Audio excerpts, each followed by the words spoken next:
Greetings and salutations. It is very late right now, and apparently I'm not that much into sleeping. So off and on I've been working on this lady right here. This is the Impala. This is the project name that I decided to dub her. The Impala has a lot of lines that I've attributed that I've given her that I've grown to really like, and others that are very new.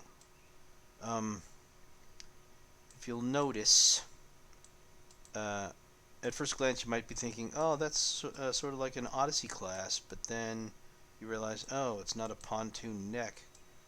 Um, I was thinking Cobra, like when a cobra is about to strike out, flares its I don't know what those are, side to side of its neck, and so does hers. She's got a flared neck, very large impulse engines. Um, New nacelles I've been working on. I'll show you the orthographic. I was thinking Impala when I was first developing this, and I saw the profile, the swoopiness, the graceful, like kind of a thing, like, and I just and I accentuated that. I let it guide me to make it look graceful,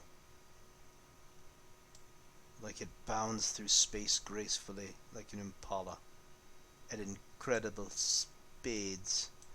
Let me show you this as well. Where is it? This is in 3D viewer. Might help to capture in your mind what it's going to look like once I have her 3D printed. A lot of detail on her. I like details. Let's look at some different lighting. Woo! The days went by, and the days turned into months and then into years.